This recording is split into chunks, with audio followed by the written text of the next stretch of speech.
Welcome to Woods of Stardon. This is CH. I will be covering the PIMCO GIS Balanced Income and Growth Fund in this video, which is a refreshed version of the video I did as the very first ABC video in late 2024.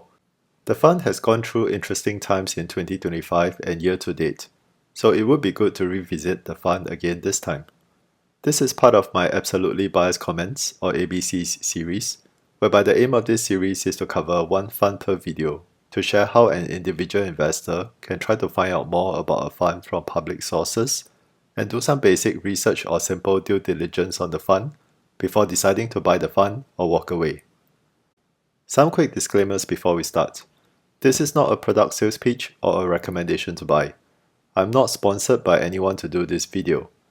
Please do your own research and be clear about the product features and risks before taking any action. The Pacific Investment Management Company, or better known as PIMCO, was founded in 1971 and has over the years established itself as a leading global asset management firm in active fixed income investing with deep expertise across public and private markets. PIMCO today manages over $2.2 trillion worth of assets from investors of all segments, supported by over 3,000 employees based in 24 office locations globally. PIMCO was acquired by Allianz SE in the year 2000, but runs as an autonomous subsidiary. Therefore, its product offerings are independent from other asset management businesses of Allianz. PIMCO offers a wide variety of fixed income managed products, while equities and asset allocation solutions, which this fund falls under, comprises only a very small portion of the AUM. The solutions are offered to clients globally across the full spectrum, from central banks and sovereign wealth, to pension and endowment, to family offices, to private and retail investors. PIMCO puts quite a lot of effort into understanding global macroeconomic and geopolitical changes in order to ensure their funds steer toward the right directions. This is helped by their Global Advisory Board, formed by ex-central bankers and ex-key government officials, who can help guide the firm in this aspect. The Global Advisory Board members are updated periodically. Ng Kok Song, ex-CIO of Singapore's GIC and presidential candidate in 2023, used to be in this board as well. The PIMCO Balanced Income and Growth Fund is a sub-fund under the PIMCO Fund's Global Investors Series plc, or PIMCO GIS, fund family. PIMCO GIS is set up as an Irish ICVC company structure and is UCITS compliant. The fund is registered as a MAS recognized scheme, which means it is suitable for retail investors. The PIMCO Balanced Income and Growth Fund is a rebranded fund that was renamed from Global Core Asset Allocation Fund in late 2023. The old fund went through quite a bit of manager changes over the years, with Emmanuel Sharif and Erin Brown continuing the management of the rebranded fund, and they should be the lead managers of the fund. Dan Iverson and Joshua Anderson were added as co-managers after the rebranding, likely to help emphasize the positioning of the fund in the firm and to assist on the asset-backed securities component. Emmanuel joined PIMCO in 2011 and focuses on asset allocation, multi-real asset strategies, and the residential real estate market. Erin joined PIMCO in 2018 with prior experiences in various asset management firms. She focuses on asset allocation and multi-asset strategies solutions in the firm. Dan joined PIMCO in 1998 and is the Group Chief Investment Officer. He is best known for the PIMCO Income strategy that he created and elevated to become the flagship solution of the firm. Given his many other responsibilities, I think he is added as a co-manager not so much for his personal contributions to the fund, but more so that he can help channel resources into the fund and position it as a focus product. Joshua joined PIMCO in 2003 and leads the Global Asset-Backed Securities or ABS team and supports the firm's opportunistic strategies. ABS is an important market segment for PIMCO, and Joshua is actively involved in many other funds as well. His involvement in this fund is likely to help figure out how to enhance the overall portfolio exposure and returns of the fund through ABS and other opportunistic investment ideas. With the rebranding and adjustments in the fund managers, as well as the amount of advertisements on the fund in the past 2 years, it is clear that PIMCO is placing a high emphasis on this fund to go beyond the fixed income business that the firm is well known for. The fund has just reached $10 billion AUM milestone while I'm working on this video, so it seems that the resources and effort put into the fund is working out well for PIMCO. As a focus fund, the information and materials available for the PIMCO Balanced Income and Growth Fund has improved slightly over the past year, making it easier for investors to better understand what the fund is all about. To put it simply with reference from the fund brochure, this is PIMCO's Diversified Global Multi-Asset Income or GMI solution that follows broadly a 60% equities and 40% bonds allocation, with the intent to provide both income generation and growth potential. As with most GMI products in the market, income generation normally takes higher priority than capital growth, but we will see later how the fund balances these two objectives. Investors typically have little concerns on the fixed income component, as it leverages on PIMCO's massive fixed income investment expertise and resources that it is best known for. The fixed income strategy uses a balanced approach of mixing high-yielding assets with high-quality assets, with an emphasis on risk management and capital preservation. This is consistent with the likes of PIMCO GIS Income Fund and other popular bond funds offered by the firm. The equities component is where we should be more interested in, as PIMCO is not well known for equities investing. From the brochure, it seems that the fund is using a systematic or quantitative multi-factor investment strategy based on quality, value, momentum, and growth factors. PIMCO's quantitative equity research team is led by Usman Ali, who joined PIMCO in 2020. The quantitative model seems to be proprietary and covers over 10,000 stocks. The fund webpage and fact sheet states the investment objective of the fund to be seeking to maximize total return, consistent with preservation of capital and prudent investment management. As mentioned just now, this is a global multi-asset fund of around a flexible 60% equities and 40% bonds allocation, and here it clearly states income maximization as a key objective.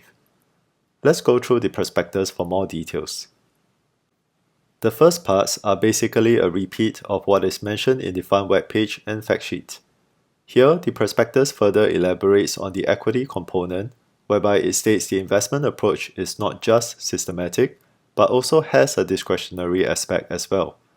The fund uses MSCI ACWI index as a base universe and applies a scoring model based on the 4 factors defined. With additional discretionary input from the managers, the quantitative model then creates an optimized equity portfolio that is aimed to be able to outperform the MSCI ACWI index. Fixed income component is, as earlier mentioned, more consistent with the usual bond funds from PIMCO. The investment approach combines top-down macro assessment with bottom-up security selection process to create a multi-sector bond portfolio.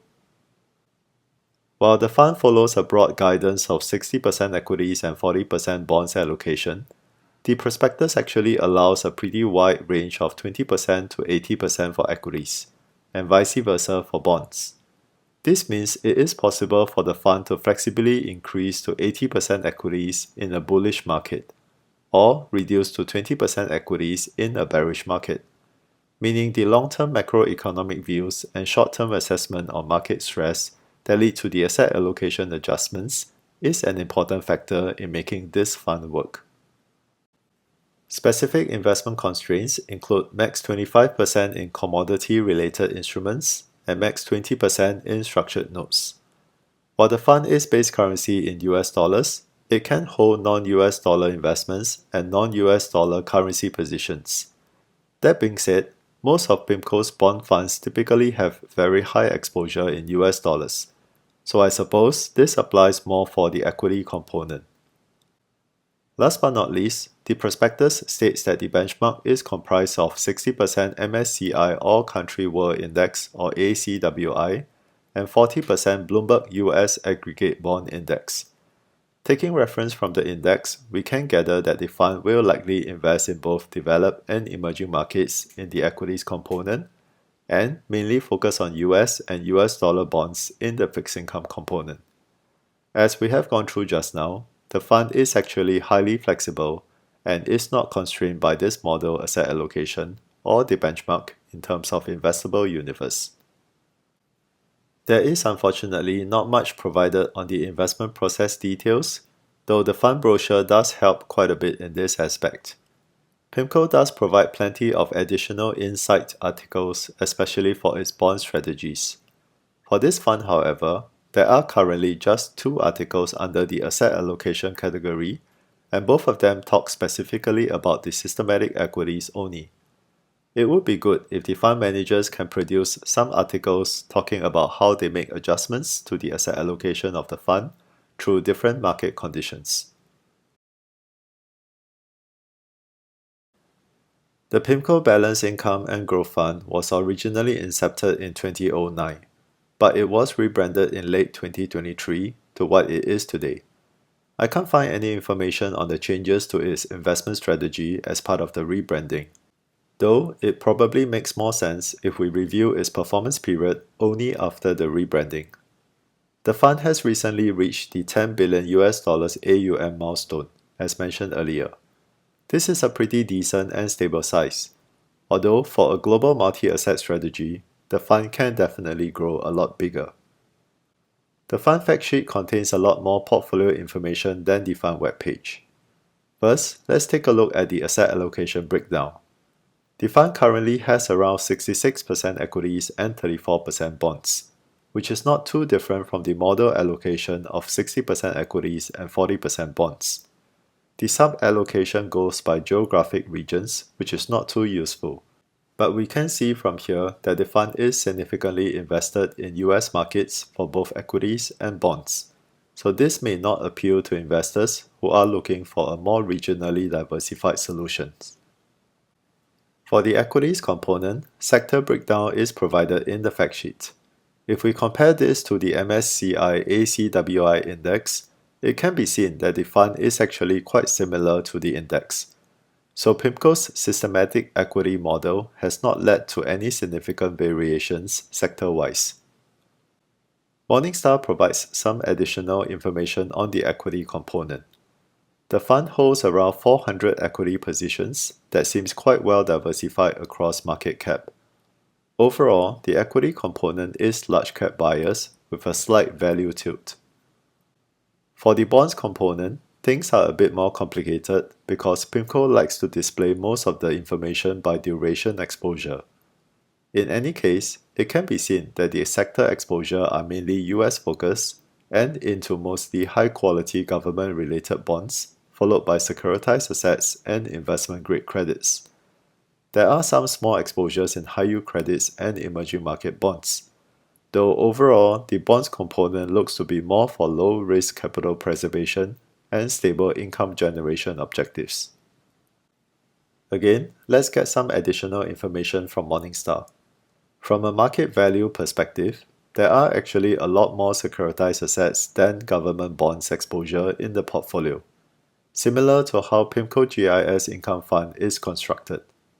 Overall credit rating is very high at around A to AA, and duration seems to be deliberately hedged low to reduce interest rate risk. The fund holds around 700 bond positions, but there is another chunk of other holdings that might be related stuff like duration and currency hedging positions. Top 10 holdings is provided in the fact sheet, although it is not really meaningful for global multi-asset solutions that have hundreds if not thousands of positions. As expected, the top exposures are the usual megatech equity names and the agency MBS that PIMCO likes to invest in. The fund brochure actually provides an asset allocation pie chart that I find more useful for retail investors. as it breaks down the bond component by sector market value, making it easier for investors to see at one glance where the bigger pieces of the pie are allocated to. In this case, US equities and US agency MBS. It would be good if PIMCO can add this into the fact sheet. As mentioned earlier, the PIMCO Balanced Income and Growth Fund is a rebranded product. Before the rebranding, the old fund has the usual retail E-share classes. As part of the rebranding, the new fund created a number of new M-Retail or MRETL share classes. Aside from US dollar and Sing dollar currency classes that this video is focusing on, the fund also comes in a variety of other currency classes that are typical of PIMCO funds. Non-US dollar classes are normally currency hedged. Besides the accumulation classes, the older E-class has a quarterly distributing share class that will be changed to monthly frequency in April. The newer M-Retail classes have monthly distributing share classes instead. We will go through their differences in a while. PIMCO usually provides only total expense ratio or TER instead of splitting it into management fees and other expenses. Both the E and M retail classes have a TER of 2.15%. M retail classes, however, currently have a discounted TER of 1.6% until November 2028, as part of PIMCO's efforts to try to promote the fund and gather AUM fast. As such, there is no point going for the E classes at all. Up to 60% of this TER may be paid by PIMCO to distributors as trailer fees. Distributors are also allowed to charge up to 5% subscription fees for the fund, although I think anything more than 2% for mutual funds is excessive. PIMCO has several other investor category classes, with institutional being the cheapest at 0.95% TER. Investors who are interested in this fund should really look for distributors that offer these cheaper share classes. Distribution information of the PIMCO Balanced Income and Growth Fund is available in the fund webpage that shows the historical distribution amounts that can be downloaded. It is, however, not really straightforward for retail investors to understand the differences across the share classes.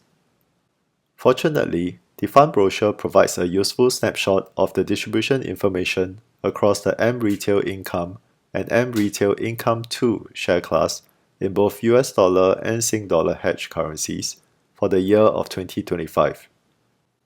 From the data, we can see that the share classes have a smoothened distribution payout policy by keeping the payout dollar amounts stable over time. The fund should have a quarterly review policy similar to most other funds, and we can see there was one round of revision for the M-Retail Income 2 share class last year. Comparing the US dollar class and Sing dollar hedge class, we can also see the distribution yields are quite similar. This means the currency hedging cost is factored into the NAV instead of the distribution yield. From the data, we can also see the differences between the income class and income 2 class is essentially the distribution yield difference. Income 2 class has consistently over 3% higher distribution yield than the income class. This also means that income 2 class NAV growth will consistently be around 3% lower than the income class, since the NAV and distribution yield combines to the total return of the fund. It can also be seen that the yield percentage has declined slightly from the start of 2025 till the end of 2025, because the NAV has been growing but the distribution amount has been kept mostly unchanged. The M-Retail Income 2 class therefore increased the distribution amount slightly in the mid of the year to realign the yield percentage to around the 7% levels again. These adjustments are at the discretion of the fund, so investors should not have an expectation that the distribution amounts or yields will be maintained at certain levels on a forward-looking basis. Let's see how this impacts the investor experience. We first look at the M-Retail Income US dollar class since 1st December 2023 after its rebranding was done. The fund had generated about 40% of total returns till date, of which the NAV grew about 28%, and therefore there was about 12% worth of distributions paid out during this time period. M Retail Income 2 US dollar class, on the other hand, has a higher distribution yield. So for the same time period, the NAV grew lesser at about 20%, and therefore there was about 20% worth of distributions paid out. Now there is no right or wrong between the two share classes. Generally, it would make more sense to go with the lower distribution yield share class if you are investing for long term and want better compounding growth on the NAV, and also if you do not really have a good use for the distribution payout. The PIMCO Balanced Income and Growth Fund provides returns for calendar year and various time periods, as well as a cumulative performance chart versus benchmark.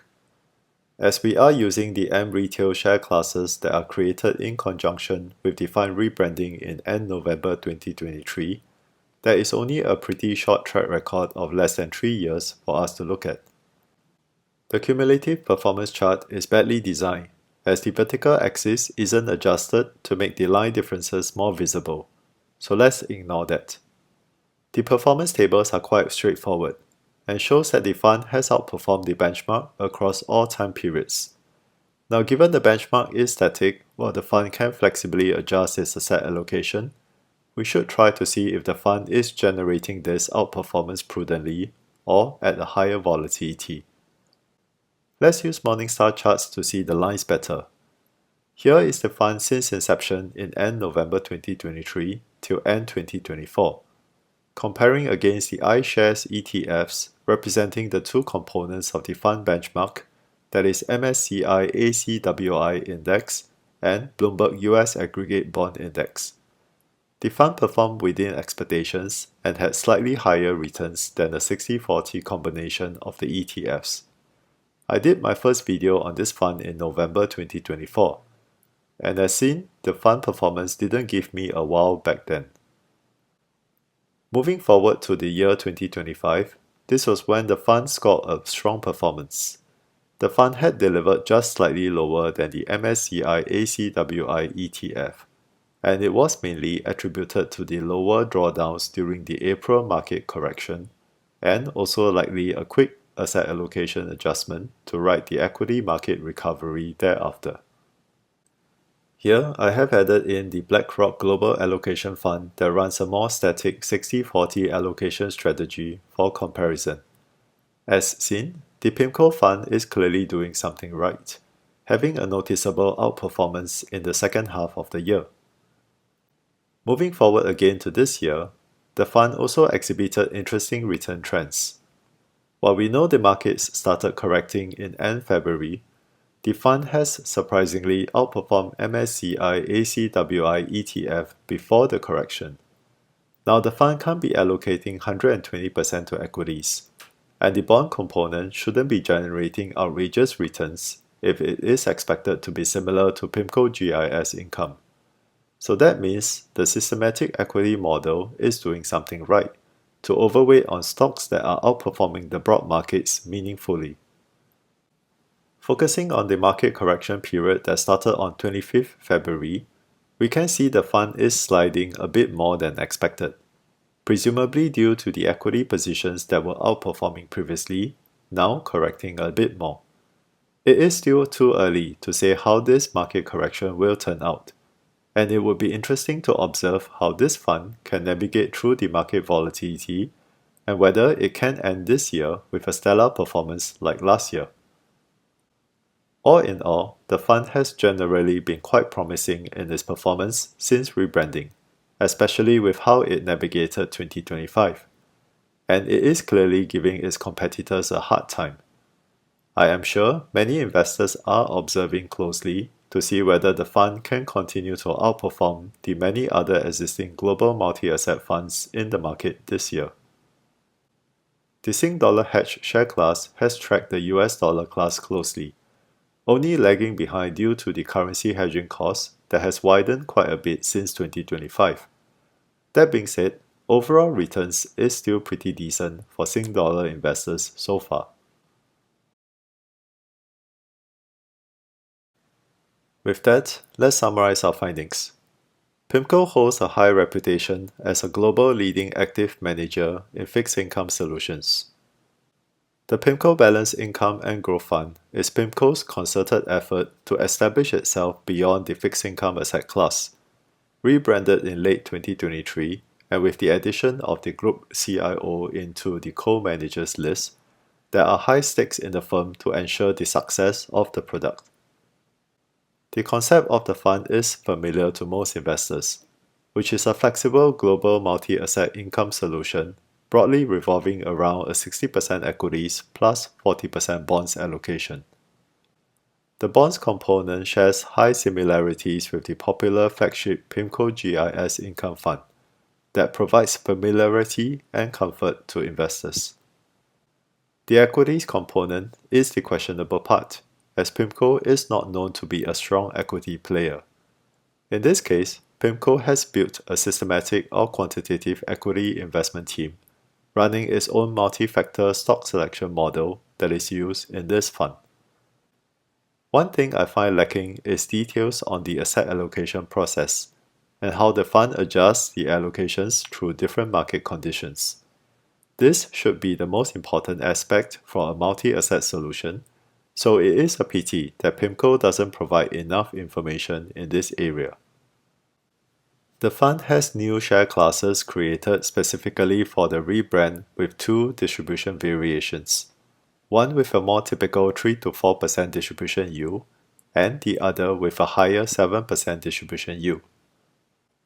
The fund has generated a pretty good performance after its rebrand, particularly with a stellar return in 2025 and the start of this year. This has definitely pleasantly surprised me, and makes the fund potentially the very first multi-asset fund that I think might be worthwhile investing in. That being said, we are undergoing a market correction right now, and things look different from the episode in April 2025. It is important for the fund to handle this round of market volatility well to prove there is consistency in the risk management and capital preservation processes within the fund. I'm sure many investors that have contributed to the fast-growing AUM of the fund in the past year or two will be observing the fund closely this year.